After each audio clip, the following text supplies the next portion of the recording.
جب رزق تنگ ہونے لگے صدقہ دے کے رب سے کاروبار کر لو، صدقے سے تمہارے رزق میں اضافہ ہوگا۔ یہ رب کا وعدہ ہے اور اللہ کے وعدے جھوٹے نہیں ہو سکتے۔ رزق کی برکت کا ایک اور بہت بڑا ذریعہ النکاح ہے۔ فرمایا اگر تم نکاح کرو گے، تم فقیر ہو وہ تمہیں غنی کر دے گا۔ لوگ کہتے ہیں بچہ پیروں پہ کھڑا ہو لے تو پھر نکاح کریں گے۔ اللہ کہتا ہے تم نکاح کرو، ہم پیروں پہ کھڑا کر دیں گے۔ ہمارا فلسفہ اپنا ہے، اس کا حکم اپنا ہے۔ وہ کہتا ہے ابھی تو یہ اپنے لیے نہیں کماتا، تو جو آئے گی اس کو کہاں سے کھلائے گا؟ میاں جس نے آنا ہے اس نے اپنا رزق لے کے آنا ہے۔ تو بچوں کی شادیاں کرو، اگر وہ جوان ہو گئے رزق نصیب ہو۔ اپنے اہل خانہ کو نماز کے حکم دینے سے رزق بڑھتا ہے، کیونکہ جو صبح کا وقت ہوتا ہے یہ رزق کے بٹنے کا وقت ہوتا ہے، اور جس گھر میں صبح کے وقت لوگ سوئے ہوئے ہوتے ہیں وہاں بے برکتیاں ہوتی ہیں۔ تو طلوع فجر سے لے کر کے طلوع آفتاب تک اپنی اولاد کو، بیوی کو، بچوں کو نہ سونے دیں۔ اس وقت رزق بٹنے کے لمحے ہوتے ہیں۔ کثیر دعائیں مانگیں، تلاوت کلام مجید پڑھیں، اور نماز فجر مرد حضرات مسجدوں میں جا کے باجماعت ادا کریں، اور گھروں میں جو ہے وہ بیٹیاں بہنیں مصلے بچھا لیں، تو اللہ کی رحمتوں کا نزول ہوگا۔ اب ایک حدیث میں رزق کے اضافے کا ایک اور نسخہ ارشاد کیا گیا۔ میرے حضور نے فرمایا جو شخص یہ چاہتا ہے کہ اس کے رزق میں برکتیں ہو اور اس کی عمر میں اضافہ ہو، تو وہ اپنے رشتہ داروں کے ساتھ سلوک اچھا کرے۔ رشتہ داروں کے ساتھ اگر اچھا سلوک کرو گے تو پھر تمہارے رزق میں برکت ہو۔ غریب ہیں تو ان کی مدد کرو، ان کی بیٹیوں کی شادیاں اپنے ذمے لے لو اگر اللہ نے آپ کو وسعت دی ہے، ان کی پریشانیاں بانٹ لو، ان کا قرضہ ہے تو اتارنے کی کوشش کرو، ان کو مشکلات سے نکالنے کی کوشش کرو۔ تم ان کو مشکلات سے نکالو گے، اللہ تمہیں مشکلوں سے نکالے گا۔ تمہارے رزق میں بھی برکتیں ہوگی اور تمہارے مال میں بھی برکتیں ہوں۔ فرمایا بہتر صدقہ وہ ہے جو ناراض غریب رشتہ دار کو دیا جائے۔ اگر وہ پھنس گیا ہے، مجبور ہے، ناراض ہے، تو اس کو اگر دیں گے تمہارا نفس اس میں شامل نہیں ہوگا، تو یہ افضل صدقہ ہے جو ہر صورت میں قبول ہی قبول ہے۔ رزق کے اضافے کا ایک اور سبب الاحسان الی الضعفاء، جو کمزور لوگ ہیں ان کے ساتھ اس نے سلوک کرنا۔ الانفاق علی طلبۃ العلم، طالب علموں پہ خرچ کرنا، یہ بھی رزق میں اضافے کا سبب اور ذریعہ ہے۔ وہ حضرت بابا فرید نے کہا نا چھٹا رکن دین کا روٹی ہے۔ گھر میں کچھ نہ ہو تو پھر نہ نماز اور نہ ہی دیگر امور کی لذت آتی ہے، تو یہ رزق فراواں اور وسیع اور مبارک نصیب کر دے اللہ۔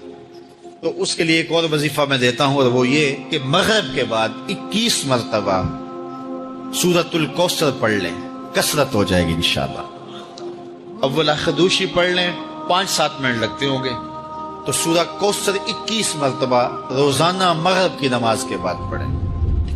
اور اگر بہت زیادہ مسائل ہیں تو ہر نماز کے بعد پڑھ لیں، تو انشاءاللہ آپ دیکھیں گے کہ گھر میں برکتیں اترتی محسوس ہوں گی، انوار کا نزول ہوتے محسوس کریں گے۔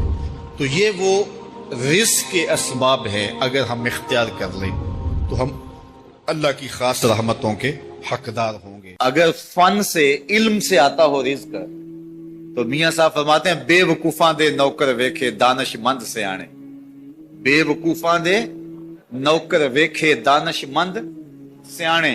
انگوٹھا چھاپ شخص ہوتا ہے اور MBA جو ہے تعلیم کے حامل، اس کے منشی بیٹھے ہوئے ہوتے ہیں، تو پھر اگر علم سے کمال آتا ہوتا تو جو ہے وہ فن سے دولت ملتی ہوتی، تو پھر اس انگوٹھا چھاپ کو کیسے ملتی؟ اور یہ جو اتنا تعلیم یافتہ ہے، ماہر معاشیات ہے، یہ تو تنخواہ پہ کام کر رہا ہے، اور وہ جو ہے وہ دولت کا اسے حساب ہی نہیں ہے کہ کتنی ہے۔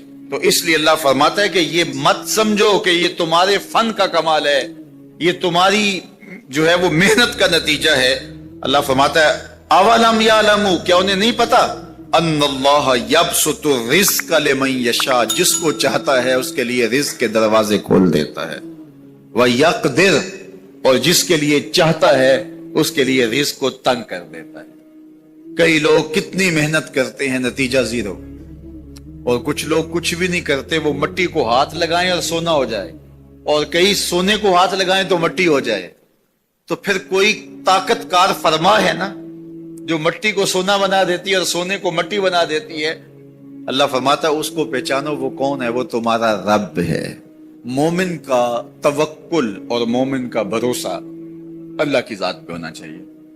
جب ہم اللہ کی ذات پہ اپنا مکمل بھروسہ، جسے توکل کہتے ہیں، قائم کر لیں گے تو میرے اور آپ کے آقا و مولا نے ارشاد فرمایا کہ اگر تم اللہ پر توکل کا جو حق ہے وہ ادا کر دو تو وہ تمہیں ایسے رزق عطا کرے جیسے پرندوں کو عطا کرتا ہے۔ جب گھر سے نکلتے ہیں تو اس وقت وہ خالی پیٹ ہوتے ہیں، اور جب واپس آتے ہیں تو کبھی بھی کوئی جانور بھوکا واپس نہیں آیا، اور سب سے اچھا کھاتے بھی یہ۔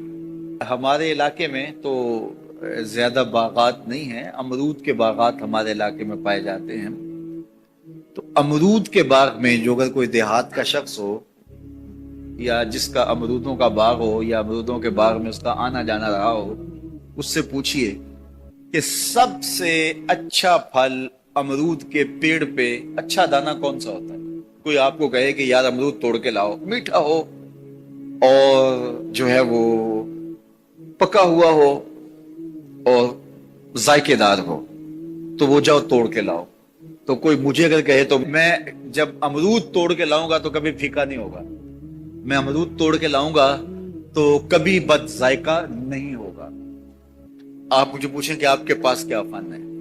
میرے پاس فن یہ ہے کہ میں نے امرودوں کے باغوں میں جو ہے وہ بچپن گزارا ہے، اور مجھے پتا ہے کہ اچھا اور پکا پھل کون سا ہوتا ہے۔ لیکن میں آپ کو نشانی بتا دیتا ہوں، اب نئی نسل انہوں نے نہیں دیکھا، آپ باغ میں جائیں اور شاخوں سے لٹکے ہوئے امرود دیکھیں، جس امرود کو طوطے نے کھا کے چھوڑا ہو اس کو آپ توڑ لیں، میٹھا بھی ہوگا، ذائقے دار بھی ہوگا، ایکسپورٹ کوالٹی سے بھی بہتر ہوگا۔ سب سے اچھا پورے پودے سے جو سب سے اچھا ہوگا وہ اس کو چونچ مارتا ہے اور پھر سارا کھاتا بھی نہیں ہے، تھوڑا سا لیا، نخرے والا آگے بڑھ گیا۔ اللہ اکبر! تو جو ایکسپورٹ کوالٹی ہوتی ہے اس سے بھی بہتر وہ کھاتا ہے۔ تو یہ اللہ پر توکل کرنے والے ہیں۔ ہمیں تو پتا ہوتا ہے نا ہم نے دکان پہ جانا ہے، ہمیں پتا ہوتا ہے ہم نے فیکٹری کام پہ جانا ہے، ہم نے پتا ہوتا ہے ہم وہ دہاڑی فلاں جگہ کرنے جانا ہے۔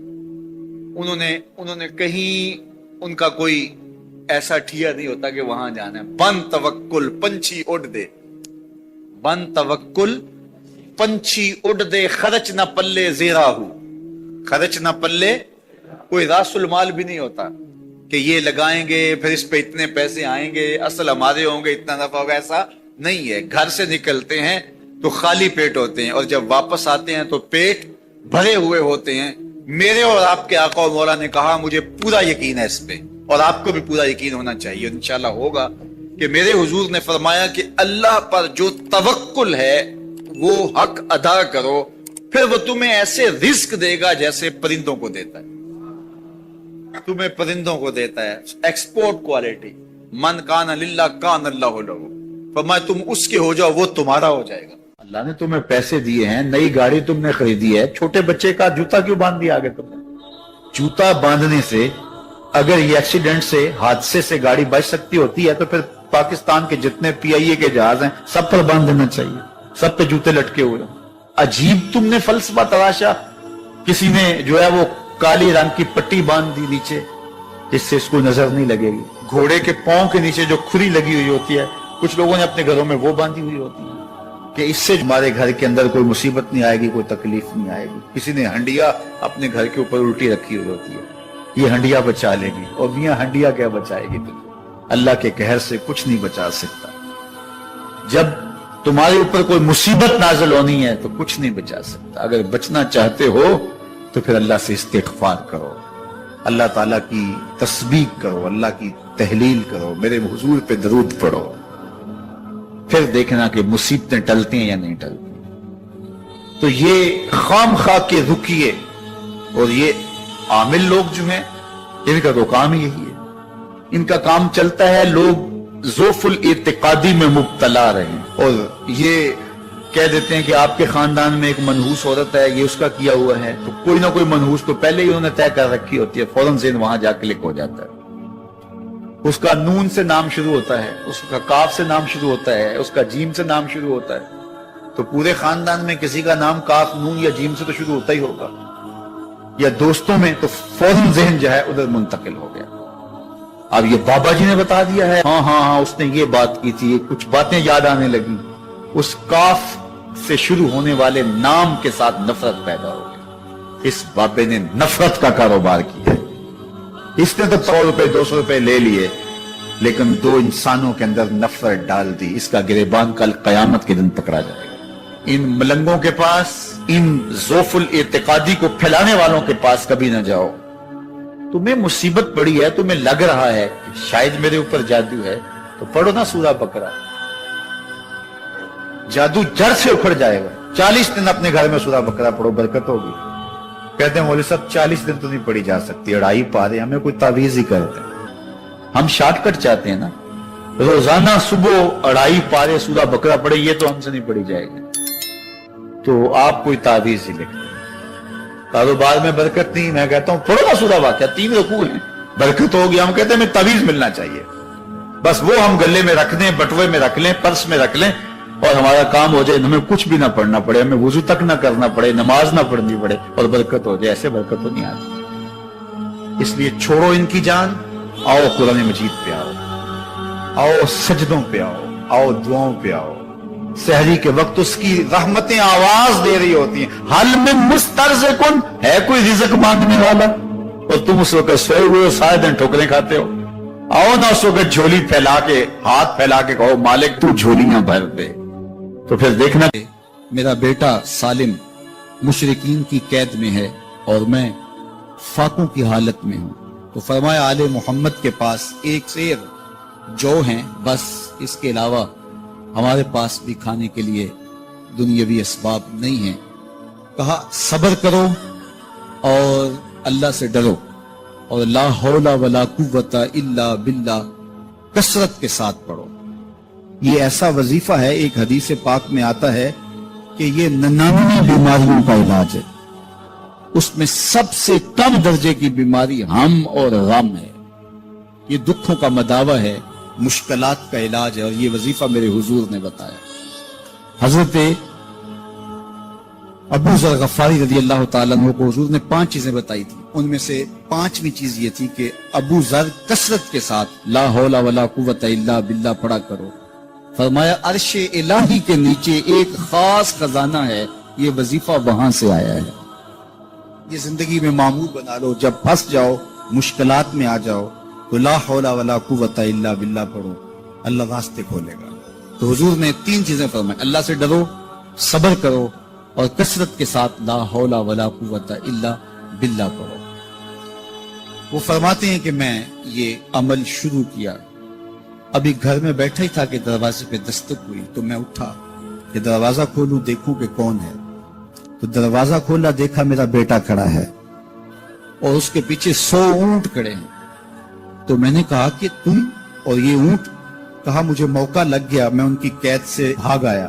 وَيَرْزُقْهُ مِنْ حَيْثُ لَا يَحْتَسِبُ، وہ تمہیں وہاں سے رزق دے گا جہاں سے تمہیں گمان بھی نہیں۔ اس کے ہو کے تو دیکھو، اللہ اکبر، اللہ کے ہو جاؤ تو پھر وہ تمہاری ضرورتوں کا کفیل ہو جائے۔ فرمایا حضرت عبداللہ ابن مسعود رضی اللہ تعالیٰ عنہ نے کہ کسی شخص کو فقر و فاقہ آ جائے تو وہ لوگوں کو بتائے کہ میں آج کل بڑے مشکل حالات میں ہوں، ہر وقت لوگوں کو بتاتا رہے، تو اس کی مشکل بڑھے گی، اس کی مشکلیں آسان نہیں ہوں گی اس طرح۔ اور اگر وہ اپنی اس مشکل کو کسی سے شیئر نہ کرے بلکہ مصلی بچھا کے اپنے رب سے کہے کہ مالک فقر و فاقہ آ گیا ہے اور اس کا علاج تیرے پاس ہے، اس مرض کا مداوع تیرے پاس ہے۔ حضرت عبداللہ ابن مسعود فرماتے ہیں کہ رسول کریم نے فرمایا جلد یا بدیر اللہ اس کو مالا مال فرما دے۔ یہ بھی کبھی کر کے دیکھو، مشکل آ جائے، فاقہ آ جائے، اور قرآن مجید کا دل سورہ یاسین ہے، جس نے 1 مرتبہ سورہ یاسین کی تلاوت کی، اللہ 10 مرتبہ قرآن پڑھنے کا ثواب عطا کرے، اور کتنا بڑا اجر ہے۔ آپ 1 سال میں بھی شاید 10 قرآن مجید نہ ختم کر سکے، اور سورہ یاسین پڑھیں تو 10 مرتبہ قرآن مجید پڑھنے کا ثواب نصیب ہوگا۔ تو اپنی صبح کا آغاز سورہ یاسین سے کیا کریں، نماز فجر کے بعد اشراق تک سورہ یاسین پڑھ لیا کریں۔ سورہ یاسین اگر آپ پڑھ کے اپنے دن کا آغاز کرتے ہیں، آپ کا سارا دن خیر سے گزرے گا۔ اس دن اگر کاروبار کریں گے تو برکت ہوگی، اس دن بہت ساری بیماریوں سے، آفات و بلیات ارضیہ اور سماویہ سے بچے رہیں گے، لوگوں کے شر سے، حادثات سے محفوظ رہیں گے۔ میرے حضور نے ارشاد فرمایا، قرآن مجید میں ایک سورت ہے جس کی 30 آیات ہیں، اگر کوئی شخص اس کی تلاوت کرتا ہے تو وہ سورت پڑھنے والے کی شفاعت کرتی ہے، اور اتنی بار شفاعت کرتی ہے کہ اس کو بخشوا کے چھوڑتی ہے۔ وہ سورت کون سی ہے؟ وَهِيَ تَبَارَكَ الَّذِي بِيَدِهِ الْمُلْكُ، یہ سورت الملک ہے، 30 آیتیں ہیں۔ جو شخص اس کی تلاوت کرے، یہ اتنی بار سفارش اللہ کی بارگاہ میں کرتی ہے کہ اپنے پڑھنے والے کو بخشوا کے چھوڑتی ہے۔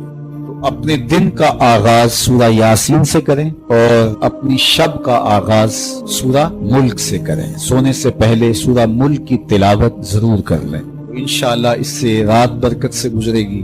جس نے ایک دن میں 100 مرتبہ سبحان اللہ و بحمدہ پڑھا، کتنی مرتبہ؟ 100 مرتبہ کیا پڑھا؟ سبحان اللہ و بحمدہ، فرمایا کہ اس کے گناہ سمندر کی جھاگ کے برابر بھی ہوں تو اللہ معاف فرما دے گا۔ تو یہ اپنے وظائف میں شامل کر لیجئے، سبحان اللہ و بحمدہ۔ اور حدیث بخاری ہے کہ 2 کلمے ایسے ہیں جو اللہ کو محبوب ہیں اور زبان پر مشکل نہیں، زبان پر بڑے آسان ہیں، اور جب میزان پہ رکھے جائیں گے تو پلڑے کو جھکا دیں گے، بڑے بھاری ہیں میزان پہ۔ وہ 2 کلمے یہی ہیں، سبحان اللہ و بحمدہ، سبحان اللہ العظیم۔ تو اگر اس کو 100 مرتبہ روزانہ پڑھے تو سمندر کی جھاگ کے برابر بھی گناہ ہو تو اللہ معاف فرما دیتا ہے۔ اللہ فرماتا ہے ما یفعل اللہ بعذابکم، وہ تمہیں عذاب دے کے کیا کرے گا؟ ذرا لہجہ دیکھیے، ذرا انداز، ما یفعل اللہ بعذابکم، وہ تمہیں عذاب دے کے کیا کرے گا؟ تم اس کی مخلوق ہو، اپنے دستے قدرت سے اس نے تمہیں بنایا ہے، تو وہ تمہیں عذاب دے کے کیا کرے گا؟ اس کی ضرورت نہیں ہے کہ تمہیں عذاب دے، نہ اس کی چاہت ہے کہ تمہیں عذاب دے۔ کوئی خود چھلانگے لگائے تو اس کی مرضی۔ فرمایا کہ ما یفعل اللہ بعذابکم، وہ تمہیں عذاب دے کے کیا کرے گا؟ ان شکرتم وآمنتم، اگر تم شکر ادا کرو اور ایمان لاؤ تو وہ تو قدردان ہے جو کوئی اس کا شکر کرتا ہے اور جو اس پر ایمان لاتا ہے۔ تو اللہ اس کے لیے عذاب نہیں رکھا، اس کے لیے رحمتیں رکھی ہوئی ہے۔ تمہیں دستے قدرت سے بنایا ہے اور وہ تمہیں خوش دیکھنا چاہتا ہے، تمہیں خوشحال دیکھنا چاہتا ہے، تمہیں سرشار دیکھنا چاہتا ہے، تمہیں نہال دیکھنا چاہتا ہے، تمہاری زندگی کو خوشگوار دیکھنا چاہتا ہے۔ تم نے اپنے آپ کو خود اپنے اعمال کی وجہ سے مصیبتوں میں ڈالا ہے، تو کہا شکر کرنے کی عادت ڈال لو، دیکھنا پھر اللہ تعالیٰ جل شانہ کی رحمتیں تمہارے اوپر کس طرح اترتی ہیں، اس کی نوازشیں تمہارے اوپر کیسے برستی ہیں۔ توکل اگر ہم سیکھ جائیں تو توکل ایک ایسی دولت ہے کہ جو خوشحال زندگی کی ضمانت بنتی۔ جب ہم اللہ پر توکل نہیں کرتے اور ہم سمجھتے ہیں یہ سب کچھ ہماری محنت کا نتیجہ ہی ہوگا، اور نتیجہ جب نہیں آتا تو پھر ہم بے چین مضطرب ہو جاتے ہیں۔ اور جب ہم اس پہ توکل کر لیں تو پھر ہمارا صرف اتنا ہی کام ہے کہ میاں ہم یہ کام کر رہے ہیں، بس یہ حکم، ہم بیج بو رہے ہیں، بس یہ حکم ہے اور بو رہے ہیں، باقی اس پہ بھروسہ ہے، یہ کام اس کا ہے کہ اس نے اس کو اگانا ہے، اس کے اوپر پھل لگانے ہیں۔ تو جب اس پہ توکل ہو جائے تو بندہ سوکھا رہتا ہے، ورنہ بندہ مشکل میں مبتلا ہو جاتا ہے۔ بسا اوقات ایسا ہوتا ہے کہ بندہ ایک منصوبہ تیار کرتا ہے، اس کا عملی نتیجہ اس کو سامنے نظر آ رہا ہوتا ہے، لیکن نتیجہ بالکل الٹ جاتا ہے۔ سید علی المرتضیٰ فرماتے ہیں میں نے اپنے ارادوں کی شکست سے ہی اپنے رب کو پہچانا ہے، کہ میں ایک منصوبہ تراشتا ہوں کہ یہ اور یوں ہوگا اور وہ ہونا چاہیے، لیکن نتیجہ وہ نہیں آتا، تو کوئی طاقت ہے اس کا جو نتیجہ بدل دیتی ہے۔ تو بندہ اس طاقت پہ یقین کرتے، اس پہ توکل کر کے جو ہے وہ اس پہ بھروسہ کر لے تو زندگی سوکھی ہو جاتی ہے۔ مغرب میں جو اللہ پر یقین نہیں رکھتے وہ خودکشی کر لیتے ہیں کہ یہ کیوں ہو گیا، ایسا نہیں ہونا چاہیے تھا، لیکن ہم خودکشی اس لیے نہیں کرتے، ہم کہتے ہیں میرا رب جس طرح چاہے اس طرح ہی ہوتا ہے، جو اس نے طے کیا ہوا ہے وہ کر کے رہتا ہے۔ اس لیے تم اس پہ توکل کر لو اور اس پہ بھروسہ کرو۔ حضور علیہ الصلوۃ والسلام نے فرمایا لو انکم توکلون علی اللہ حق توکلہ، اللہ پر توکل کرنے کا جو حق ہے اگر تم وہ ادا کر دے تو فرمایا اللہ تمہیں ایسے رزق عطا کرے جیسے پرندوں کو عطا کرے۔ ہمارا تو کاروبار ہے، یہ فیکٹری ہے، یہ دکان ہے، یہ ہماری نوکری ہے، ہم نے یہاں سے کمائی کرنی ہے. پرندوں کا کوئی کاروبار نہیں ہوتا, کوئی نوکری نہیں ہوتی, کوئی ٹھیا, کوئی اڈا نہیں ہوتا جہاں جا کے انہوں نے رزق کے لیے کوئی آغاز کرنا ہوتا ہے. بلکہ حضور نے فرمایا تغدو خماسا وتروح بطانا, جب وہ صبح گھر سے نکلتے ہیں تو خالی پیٹ نکلتے ہیں اور انہیں کوئی اپنی منزل کا تعین نہیں ہوتا, جدھر خیال آیا اڑ گئے ادھر. لیکن کبھی ایسا نہیں ہوا کہ شام کو خالی پیٹ واپس آئے. کہا وہ پیٹ بھر کے آتے ہیں. باہو بولے بن توکل پنچھی اڑ دے, خرچ نہ پلے زیرا ہو. جب گھر سے اڑتے ہیں تو ان کے پلے نہ کوئی خرچ ہوتا ہے, نہ راس المال ہوتا ہے, نہ کوئی اوزار ہوتے ہیں, نہ کوئی ہتھیار ہوتے ہیں, کچھ بھی نہیں ہوتا. یوں ہی گھر سے نکلتے ہیں, کبھی بھی خالی پیٹ نہیں آئے. فرمایا اگر اللہ پہ پرندے توکل کر لیں تو اللہ اسے بھی عطا کرتا ہے, تم توکل کرو گے تو تمہیں عطا نہیں کرے گا. اور یہ بات پکی ہے کہ آپ جب راہ خدا میں دیتے ہیں تو آپ کے رزق میں, مال میں کبھی کمی نہیں آتی. اللہ کے محبوب نے 3 چیزیں قسم کر کے کہی. حضور نے کچھ چیزیں ارشاد فرمائی تو ان میں سے 3 چیزوں کے بارے میں فرمایا کہ یہ تو میں اللہ کی قسم کر کے تمہیں کہتا ہوں. اور ان میں سے ایک شے یہ کہ ما نقصا مال عبد من صدقہ. فرمایا میں اللہ کی قسم اٹھا کے کہتا ہوں کہ صدقے سے مال کم نہیں ہوتا. تمہارا کیلکولیٹر حساب یہی بتاتا ہے کہ جو ہے وہ کم ہو گئے. 100 میں سے 10 دے دیے تو باقی 90 رہ گئے. آپ کا اکاؤنٹنٹ بھی آپ کو یہ بتاتا ہے کہ اتنے لاکھ میں سے اتنے ہزار دے دیے, باقی اتنے رہ گئے. لیکن میرے حضور نے کہا میں اللہ کی قسم اٹھاتا ہوں کہ صدقے سے مال کم نہیں ہوتا. دوسری بات فرمائی کہ جو شخص مانگنا شروع کر دیتا ہے, سوال کا دروازہ کھول دیتا ہے, اس کی کمی پوری نہیں ہوتی. یہ بھی میں اللہ کی قسم اٹھاتا ہوں. اور تیسری بات میرے حضور نے قسم فرما کے یہ کہی کہ جو شخص کسی کو معاف کر دیتا ہے, کسی نے کوئی زیادتی کی وہ معاف کر دیتا ہے, تو حضور فرماتے ہیں میں اللہ کی قسم اٹھا کے کہتا ہوں اس کی عزت میں فرق نہیں آئے گا. تو یہ 3 چیزیں حضور نے قسم کر کے فرمائی. تو اس لیے ہم اپنے ہمسایوں کو دیکھیں, ان کی ضروریات کا خیال رکھیں. تو حضور کی سیرت کا یہ عنوان جو حضرت خدیجۃ الکبریٰ سے بہتر کون جانتا تھا, اپنا سارا مال انہوں نے حضور کو پیش کر دیا جب نکاح ہوا حضور سے کہ حضور اب یہ میرا نہیں یہ آپ کا ہے. اور وہ سارا مال حضور نے لوگوں میں بانٹ دیا, ضرورت مندوں کی کفالت کرتے رہے. تو کہا وَتَحْمِلُ الْكَلَّةَ, آپ لاچاروں کا بوجھ اٹھاتے ہیں. وَتَقْسِبُ الْمَعْدُومَ, اور جن کا کوئی نہیں ہے آپ ان کے کفیل بن جاتے ہیں اور آپ کمائی کر کے ان کے گھر کی ضروریات کو پورا کرتے ہیں. وَتَقْرِ الضَّيْفَ, اور آپ کی یہ خوبی ہے کہ آپ مہمان نوازی, مہمان نوازی آپ کا شعار ہے, آپ کا طرز زندگی ہے. اور مہمان کو جو کھلایا جاتا ہے اس کا حساب بھی نہیں ہوتا, اور مہمان کے ساتھ جو بیٹھ کے کھایا جاتا ہے اس کا بھی حساب نہیں ہوتا. اور مہمان اپنا رزق خود لے کے آتا ہے اور برکت چھوڑ کے جاتا ہے. تو مہمان کو کبھی بھی بوجھ نہیں سمجھنا چاہیے. تو کہا کہ اور تیسری اور آخری بات فرمائی وَتَعِينُ عَلَى نَوَائِبِ الْحَقِّ, جو لوگ مشکلات میں پھنسے ہوتے ہیں, مصیبت میں پھنس جاتے ہیں, مسائل میں گھر جاتے ہیں, آپ ان کی مدد کرتے ہیں. ابھی حضور اعلان نبوت نہیں کیا, ابھی پہلی وحی نازل ہوئی ہے, تو حضور کی ماضی کی سیرت کو حضرت خدیجۃ الکبریٰ لوگوں کے سامنے رکھیں. آپ اس سے بھی پیچھے چلے جائیے. جب شب ابی طالب میں حضور کو حضور کے خاندان سمیت محصور کر دیا گیا, قریش مکہ نے حضور کو روکنے کے لیے بڑی کوششیں کی, لیکن حق کا یہ مسافر کبھی بھی رکنے والا نہیں تھا. بلکہ حضور کے چچا کو بلا کے کہا کہ اپنے بھتیجے سے پوچھو کہ تمہارا مسئلہ کیا ہے. دولت مال چاہیے تو ہمسائے لوگ مل کے اتنی دولت ان کو دے دیتے ہیں کہ کوئی کمی نہیں رہے گی. اور اگر کسی خاتون سے نکاح کرنے کی آرزو دل کے کسی گوشے میں ہو تو وہ بھی بتائیے. کسی سردار کی بیٹی سے نکاح کرنا چاہیں تو ہم اس کے لیے بھی حاضر ہیں, لیکن یہ بتوں کی مخالفت چھوڑ دی جائے. تو جب بہت ساری باتیں کی سب نے مل کے کی اور جو ہے وہ دباؤ بھی ڈالا کہ اگر نہیں یہ کرتے تو پھر حالات کی تلخیاں اور جو کچھ ہے وہ آپ کے سر پہ ہوں گے. تو حضور کے چچا جناب ابو طالب حضور کے پاس آئے تو ان کی طبیعت پر کچھ بوجھ تھا. تو انہوں نے کہا کہ بھتیجے میں اکیلا اتنے قبائل کے ساتھ لڑائی کا بوجھ نہیں اٹھا سکا, میری کمر کمزور ہے. تو حضور علیہ الصلوۃ والسلام کی خدمت میں انہوں نے کہا کہ وہ تو اس طرح کی باتیں کر رہے ہیں. تو آقا کریم نے جو جواب دیا وہ سنیے. آپ نے فرمایا یا امی لو وضع الشمس فی یمینی والقمر علی یساری، اگر وہ سورج میرے دائیں ہاتھ میں رکھ دیں اور چاند کو لا کے میرے بائیں ہاتھ میں رکھ دیں اور دنیا بھر کے خزانے میرے قدموں میں ڈھیر کر دیں، میں کبھی بھی حق کو باطل اور باطل کو حق نہیں کہہ سکتا۔ یہ وہ چیز ہے جہاں پر ہمیں کھڑا ہونا چاہیے۔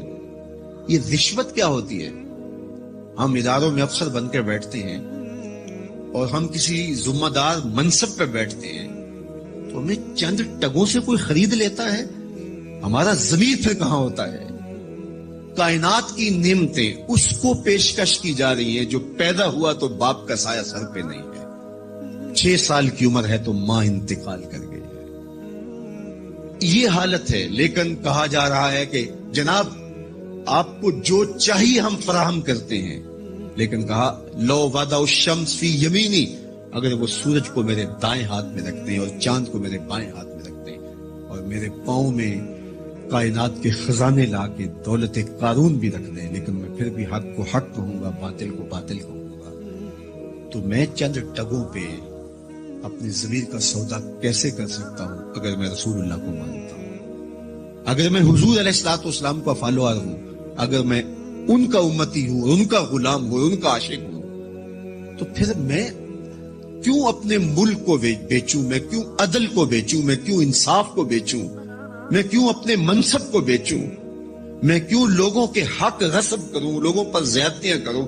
میں دیوار رکھتے ہوئے ہمسائے کے 2 انچ دبانے کے لیے اپنی ضمیر کا سودا کر لوں، میز کے اوپر سے رشوت پکڑوں یا نیچے سے پکڑوں، فرق نہیں پڑتا اس سے، میں اپنی ضمیر کا سودا کیا ہے اور برسرے بازار کیا ہے اور بہت سستا بیچا ہے میں نے اپنے آپ کو۔ وہ کیا کسی نے کہا تھا کہ ہر دو عالم قیمت خود گفتائی، نرخ بالا کن کہ ارزانی ہنوز، 2 جہاں کو تو نے اپنی قیمت بتایا ہے، اپنا نرخ بتایا ہے کہ 2 جہاں میری قیمت لگتی ہے، کہا قیمت بڑا ابھی سستا بک رہا ہے، یہ ساری کائنات تیری قیمت لگا دی جائے لیکن تیری قیمت پھر بھی نہیں ہے اور تو سستا بک رہا ہے، نرخ بالا کن کے ارزانی ہنوز، تیری قیمت جو ہے وہ یہ 2 جہاں نہیں ہے، تیری قیمت صرف تیرے رب کی رضا ہے۔ تو کہا کہ میں کبھی بھی، تو یہ حضور علیہ الصلوۃ والسلام کی زندگی تھی۔ خیر انہوں نے جب کہا کہ میں تو نہیں تمہاری بات کو ماننے والا، تو پھر انہوں نے سماجی بائیکاٹ کر دیا، سوشل بائیکاٹ کر دیا اور حضور کو شب ابی طالب میں مقید کر دیا۔ تو حضور کے چچا نے اس وقت ایک قصیدہ لکھا حضور کے نام، چونکہ یہ پانی نہیں پہنچنے دیتے تھے، غلہ نہیں پہنچنے دیتے، کوئی باہر سے بھی آتا تاجر تو اس کا غلہ خود خرید لیتے کہ کہیں وہ بنو ہاشم کے پاس نہ چلا جائے، اور وہ خرید کے اپنی زندگی اور موت کے درمیان جو ٹوٹتا ہوا رشتہ ہے جو ہے وہ اس کو کہیں بچا نہ پائیں۔ تو حضور کے چچا نے ایک ماضی کا واقعہ قریش کو یاد دلایا اس قصیدے میں۔ ہوا اس طرح کہ حضور کی عمر تھی کوئی 9 سال یا 8 سال کہ مکے میں قحط پڑ گیا، تو حضور کے چچا کے پاس لوگ آئے کہ قحط پڑ گیا ہے اور آپ اولاد اسماعیل سے ہیں، تو اللہ کی بارگاہ میں دعا کیجئے کوئی بارش کے آثار پیدا ہوں اور کوئی سبزہ پیدا ہو۔